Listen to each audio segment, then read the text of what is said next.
कभी कभी सोचती हूँ कितने ओहदे पा लिए मैंने, बहन, बहू, पत्नी, माँ, दादी, नानी। लेकिन सबसे ज़्यादा हारा हुआ मैंने बेटी के रूप में खुद को पाया है। हारा हुआ देखा मैंने खुद को जब जब मैं उनके पास नहीं थी।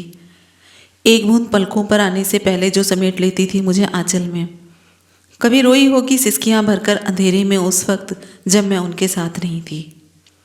जो मेरे लिए हर प्रकार के व्यंजन बनाती थी तो मैं नखरे कर कर के खाती थी। जो 100 आवाज़ों पर भी नहीं उठती थी मैं, फिर भी प्यार से मेरा सर सहलाती थी। अब बिजली की तरह सरपट आदेशों का पालन करती नजर आती हूँ।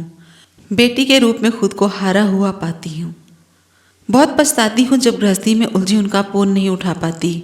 बस काम में लग गई थी, उनके चौथे फोन पर भी बस इतना ही कह पाती हूँ। याद करती हूँ वो ज़माना जब सब कुछ ज़रूरी काम छोड़कर वो मेरे पास बैठ जाया करती थी। अरे काम तो होता रहेगा, पापा बड़ी आसानी से कह जाया करते थे। उस वक्त खुद को बहुत छोटा पाती हूँ। बेटी के रूप में खुद को हारा हुआ पाती हूँ। पुरानी और बेमेल रंगों से बनी वो प्रतिछाया भी मेरी आज भी तुम सहेज कर रख लेती हो।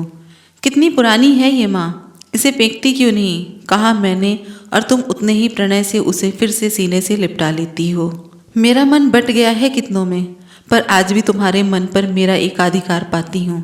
उस वक्त बेटी के रूप में खुद को हारा हुआ पाती हूँ। मैं आ रही हूँ कल घर पर, सुनते ही मेरे आने से पहले भरे बाजार से कैसे उस पतली गली के कोने वाली दुकान से पापा अब भी फ्रेश बना हुआ मावा लेने पहुंच जाया करते हैं। 4 दिन दिवाली हो गए ऐसे जताया करते हैं। जब उनके बीमार होने पर उनके पास नहीं जा पाती, उस वक्त बेटी के रूप में खुद को हारा हुआ पाती हूँ। भरी आंखें और फिर मिलने की उम्मीद जब घर छोड़ते हुए देखती हूँ, रुक कर उन्हें फिर से गले नहीं लगा पाती। जिम्मेदारियों का चोला और ये मीठे रिवाज मुझे फिर उतरकर उनके पास जाने नहीं देते। अंतर्मन में दहाड़ मारकर रोते हुए भी उन्हें बचपना ना करने की बनावटी नसीहत देती हूँ। उस वक्त बेटी के रूप में खुद को हारा हुआ पाती हूँ।